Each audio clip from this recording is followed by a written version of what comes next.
What LeBron James is doing in the 2018 NBA playoffs is nothing short of miraculous. In his 15th season, the 33-year-old James has single-handedly led an underwhelming Cavaliers team to their 4th straight finals appearance, and LeBron's 8th straight. So it shouldn't have come as any surprise that James began the 2018 NBA Finals in Oakland with a bang. James took the Warriors, a 13-point favorite, down to the wire in regulation thanks to his 51-point, 8-rebound, 8-assist night. A slew of head-scratching calls and decisions by the officials, George Hill and most notably Jr. Smythe cost his team a Game 1 victory, but James did all he could to keep it close. He shot 19 of 32 from the field, made 3 three-pointers and went 10 for 11 from the free throw line. He was sensational, just as he's been the entire 2018 postseason, and received some pretty high praise from Steve Kerr after the game. "They have a guy who's playing basketball at a level that I'm not sure anyone's ever seen before when you consider everything he's doing," Kerr said after the Warriors' 124-114 victory. Kerr's comment is notable for a few reasons. No, he wasn't making a declaration in the goofy LeBron versus MJ debate. But Kerr was also a teammate of Jordan's during the Bulls' second three-peat. Jordan was pretty incredible during that 3-year stretch, and still Kerr believes LeBron's current stretch might be the best ever. Game 1 also had some Jordan connections in itself. LeBron's 51 points marked the 6th time a player had reached the half-century mark in a finals game, and the first since Jordan did it in 1993 against the Suns. LeBron also tied Jordan's mark of 109 playoff games, scoring 30 or more points.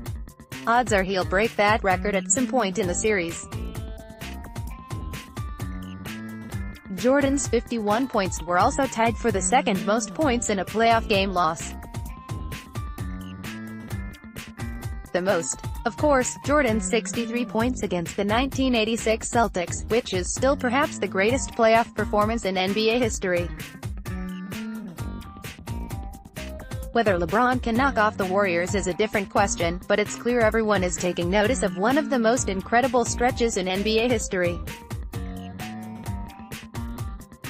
Students, coaches, professional athletes and scholars discuss the benefits.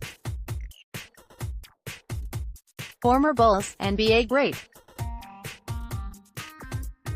told through the voices of students, coaches, professional athletes and scholars. Fair Play, Youth Sports in America, airing in June and July across all NBC Sports regional networks, on NBCSN and on NBC-owned television stations, will make its NBC Sports Chicago premiere on Friday, June 29 at 7:30 p.m. Central Time. The special is presented by Geico. Fair Play, Youth Sports in America follows NBC Sports Regional Network's successful first cross-platform documentary about gender in sports, Tomboy. "We look forward to bringing this story of youth sports participation to viewers across the country," said Ted Griggs, President, Group and Strategic Production. Fair Play, Youth Sports in America will showcase the intricate world of youth sports, shining a light on both the benefits and sometimes difficult aspects, while providing realistic recommendations for parents and athletes alike. The 1-hour documentary features an extensive list of interviewees, including Golden State Warriors point guard Stephen Curry, Washington Capitals right-winger T.J. Oshie, San Francisco Giants pitcher Jeff Samardzija, senior writer for Time Sean Gregory, Positive Coaching Alliance Executive Director Daryl Johnson, and Executive Director at the Aspen Institute, Tom Ferry. From the Chicago perspective, a segment of the Fair Play, Youth Sports in America documentary shines a light on the Chicago White Sox ACE program, which has been at the forefront of helping families with life issues on and off the field for the past 11 years. Created by the White Sox, the Amateur City Elite ACE program gives inner-city children, who would normally not have a chance to play organized baseball,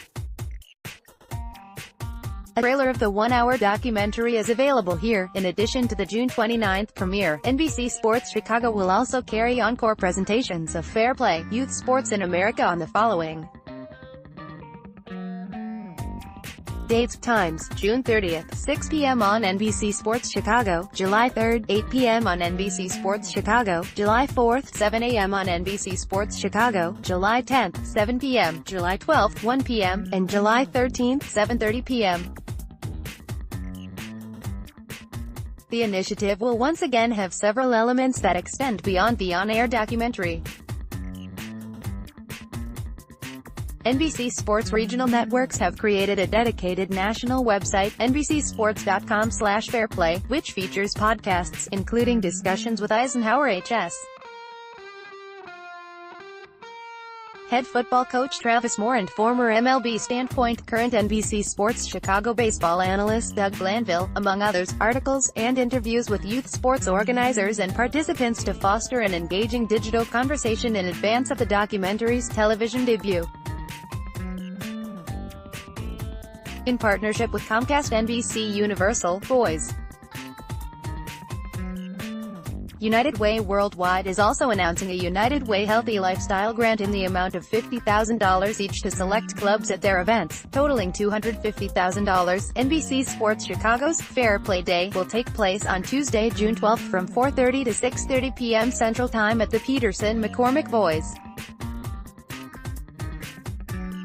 Sheridan Road in Chicago's Uptown neighborhood, and will feature a special appearance by former Bulls, NBA great and current NBC Sports Chicago Bulls analyst Kendall Gill, who provide the club kids with life lessons on how to succeed as a teammate and as an individual, along with instructional on-court drills with members of the B. In addition, to honor student-athletes across the country, the regional sports networks and Sports Engine Inc., the leading software provider of sports life management solutions for teams, clubs and leagues, are hosting a contest in each market to celebrate young individuals who demonstrate determination, perseverance, and who serve as a positive influence through their participation in sports and academics. The contest is open from June 1 to June 15 on NBCSports.com/fairplay, and is open to athletes 13 and older. Students must be nominated by a parent, guardian, coach or adult. The winner will have his/her story showcased on air and across the network's social and digital platforms.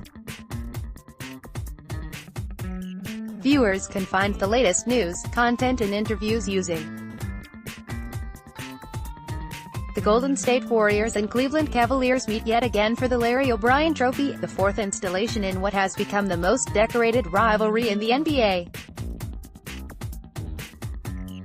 While each of the last three matchups were highly anticipated, this year's series seems to be met with a collective yawn, even after compelling, if not unfulfilling, 7-game conference finals series for both finalists. The storylines have been exhausted since 2015, even though each series took on a different life on its own compared to the pre-series expectation. Even LeBron James' unheard-of streak, reaching the finals 8 straight years, hasn't been celebrated as much as it has been scrutinized for the lack of competition within his conference. And the perceived mismatch between the two clubs makes it feel even more anticlimactic, with a less-than-stellar bunch James dragged through the East, along with Kevin Love's status due to a concussion he suffered in Game 6 of the East Finals. The Warriors, battered and perhaps a bit vulnerable after a tough series against the Houston Rockets, are still rightfully heavy favorites even as Andre Iguodala doesn't appear to be ready to return from a bone bruise in his left knee. Iguodala and Draymond Green put the death in the Warriors' famed death lineup, and now with Kevin Durant, the Hamptons 5 crew that can switch everything defensively, shoot and create mismatches on the offensive end. Perhaps it's a bit fitting because James looks like he's leading the Jackson 5 into Oracle Arena for the series opener, and not even having a wingman as talented as Jermaine to help shoulder the load. 4 of the 5 best players in this series play for the Warriors, even without Iguodala in play, and usually that's a recipe for a stinky, unfulfilling quick series. Then again, the Boston Celtics had an even greater advantage, with 6 of the 7 best players in their series, home court advantage and a wizard for a coach in Brad Stevens. It still didn't matter as James made sure Game 7 was played at his pace, an ugly finish as the Celtics threw up brick after brick with the weight of such a game choking off their oxygen. No such thing will happen to the Warriors, as they watched the Rockets, a team built to beat them, miss three-pointer after three-pointer to lose a Game 7 at home while the champions killed them with a third-quarter surge and title-style poise. Short of complacency or another critical injury from the Warriors, it looks like a quick series. Kevin Durant gets juiced whenever he sees James on the other side, and even though last June's triumph didn't seem to give him the validation he so craved, going against his lone competitive equal has to bring out the best in him. Stephen Curry nearly averaged a triple-double in last year's finals, but nobody noticed due to the singular brilliance of James and Durant's MVP performance.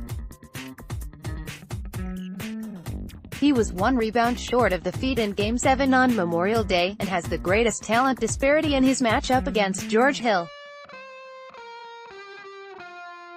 If he needs individual motivation, putting his stamp on a finals series could be it, although last year's numbers, 26.8 points, 9.4 assists, 8.0 rebounds, were stellar. For James, all the superlatives have been used to describe his playoff performances and almost all of them apply. Game winners his critics said he was mentally incapable of producing has only added to his lure.